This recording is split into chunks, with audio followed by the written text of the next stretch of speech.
Thailand has extended a COVID-19 state of emergency for another month, even as infections fall. Now, despite having flattened the curve, the government says the emergency decree must remain as Thailand prepares to restart more social and economic activities. The country has reported 3 new COVID-19 cases today, all imported. It has recorded more than 3,000 infections and close to 60 deaths. Saksesa Sambat with more from Bangkok.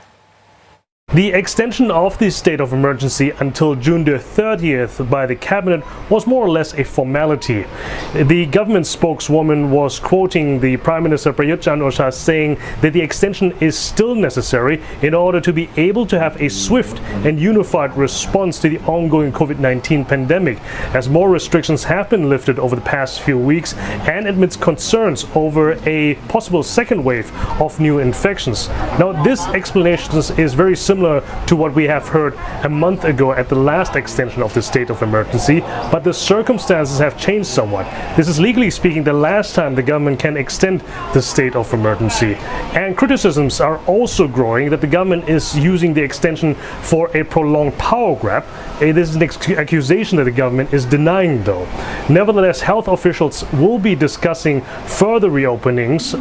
of businesses and activities for later this week, and there will also be discussing a possible shortening of the night curfew by an hour. It currently goes from 11 p.m. until 4 a.m. รัฐบาลทราบดีว่าการคงมีพรกฉุกเฉินอาจจะส่งผลกระทบต่อประชาชนบ้างเราจึงค่อยๆผ่อนคลายข้อกำหนดต่างๆเพื่อให้ผลกระทบนั้นเกิดขึ้นกับประชาชนอย่างน้อยที่สุดนะคะเราก็อยากจะให้ประชาชนได้เข้าใจถึงความมุ่งหมายและความตั้งใจของท่านนายกของรัฐบาลแล้วก็สบค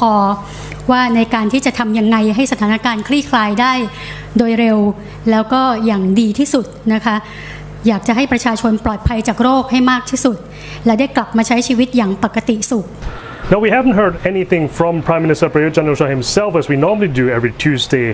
after the weekly cabinet meeting. He has skipped the press briefing in order to attend other matters, including preparing himself for the upcoming parliamentary debate later this week. Parliament will be reconvening for the first time since February in order to debate various executive decrees aimed at helping people that have been hit hard by the COVID-19 pandemic financially and economically. And those executive decrees include loans of up to 1.9 trillion baht or 61 billion US dollars. Now, the debate between the opposition and the government will not be so much about if the government can use those decrees to help people in need, but rather how the money will be spent and how transparent the process will be. Now, even though the government seems to be on top of the COVID-19 pandemic, the challenges economically and politically are not getting any smaller.